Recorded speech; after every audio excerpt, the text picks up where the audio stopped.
আজ আমি আপনাদের শোনাব বিড়ম্বিত সন্ন্যাসী স্বামী বিবেকানন্দের একটি কথা। তবে চলুন শুরু করি। তবে বলবো, ভিডিওটি ভালো লাগলে চ্যানেলটিকে সাবস্ক্রাইব করে পাশে থাকবেন। কমেন্টে লিখবেন জয় স্বামীজি। এক ধনী মারওয়ারি ঠাকুরের মহাভক্ত এসেছে দক্ষিণেশ্বরে। ঠাকুরের জন্য এনেছে এক থালা মিছরি।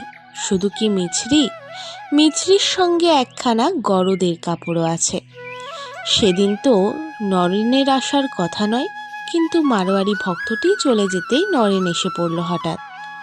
নরেনকে দেখে ঠাকুরের ভারী আহ্লাদ। আয় আয়, আমার কাছে আয়, ডাকলেন পরমহংসদেব। সুধাসিক্ত প্রেমের ডাক। নরেনকে এমন করে তো এই পৃথিবীতে কেউ ভালোবাসে না।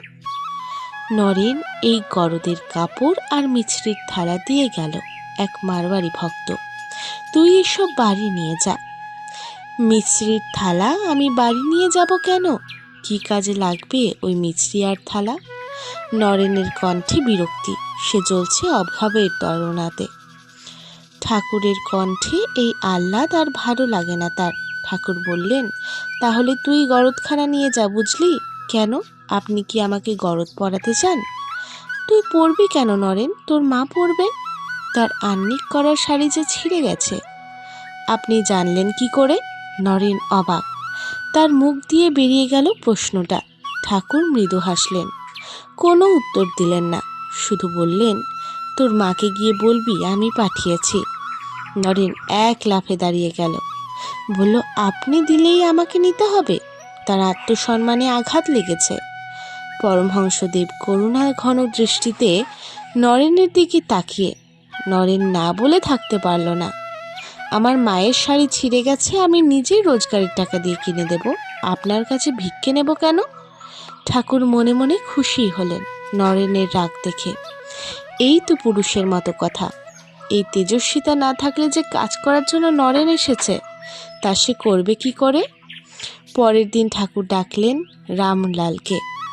তোকে একটা কাজ করতে হবে রামলাল, তুই খেয়ে দে এখনই রওনা হয়ে যা।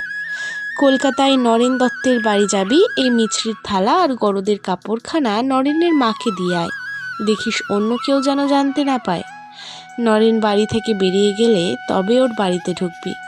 রামলাল তক্ষুনি রওনা দিলেন। এদিকে গৃহছাড়া নরেন এখন তার মা সহ ভাইদের নিয়ে থাকে রামতনু বসু লেনে দিদিমার বাড়িতে। বাড়ির কিছু দূরেই গ্যাসের আলো একটি পোস্ট, তার নিচে বসে অপেক্ষা করতে লাগলো রামলাল। কখন বাড়ি থেকে বেরোবে নরেন? এই তো নরেন বাড়ি থেকে বেরিয়েই উল্টো দিকের রাস্তা দিয়ে বেরিয়ে চলে গেল। আর তক্ষুনি বাড়িতে ঢুকলো রামলাল। ভুবনেশ্বরীর দেখা পেতে তার দেরি হলো না।